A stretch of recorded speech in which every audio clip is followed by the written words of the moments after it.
బిగించాలని ప్రభుత్వం ఒక కఠినమైన గడువు విధిస్తే ఈ పథకం మరింత వేగంగా ప్రజల్లోకి ఖచ్చితంగా వెళ్తుంది అధ్యక్ష. ధన్యవాదాలు అధ్యక్ష. చాలా మంచి పాయింట్ రేస్ చేశారు. ఇది నిజంగా సామాన్యుడికి ఉపయోగపడే సూచన. రాజకీయాలకు అతీతంగా ఇలాంటి సలహాలు వస్తేనే సభకు గౌరవం. మంత్రి గారు, ఈ విషయంపై మీ స్పందన ఏంటి?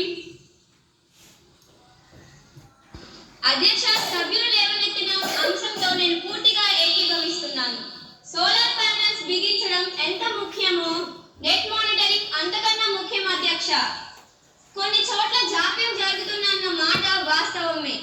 గౌరవ సభ్యుల సూచనను పరిగణలోకి తీసుకొని నేను ఇప్పుడే సభలో హామీ ఇస్తున్నాను అధ్యక్ష.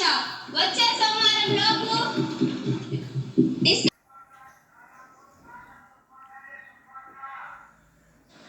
241106 క్వశ్చన్ పై గౌరవ రవాణా శాఖ మంత్రి గారిని స్పందించవలసిందిగా కోరుతున్నాను.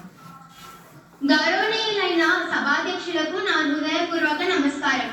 గౌరవ శాసన సభ్యులు అడిగిన మొదటి ప్రశ్న, ద్విచక్ర వాహనాలపై ప్రయాణించే కాలేజీ విద్యార్థుల కేసులు ఎంత నమోదు అయ్యాయి? దీనికి నా సమాధానం, ద్విచక్ర వాహనాల ప్రమాదాలకు సంబంధించిన కేసులు విభాగ రికార్డులో ఉన్నాయి. రెండవ ప్రశ్న, ఈ ప్రమాదాలను నివారించడానికి ప్రభుత్వం తీసుకున్న చర్యలు ఏమిటి? దీనికి నా సమాధానం, హెల్మెట్ అమలు, ట్రాఫిక్ పర్యవేక్షణ బలోపేతం, రోడ్డు భద్రత వంటి చర్యలు చేపట్టబడ్డాయి. మూడవ ప్రశ్న, కాలేజీ విద్యార్థులకు ప్రత్యేకంగా ఏవైనా రోడ్డు భద్రత అవగాహన కార్యక్రమాలు నిర్వహిస్తున్నారా?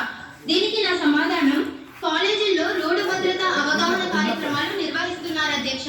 ధన్యవాదాలు అధ్యక్ష.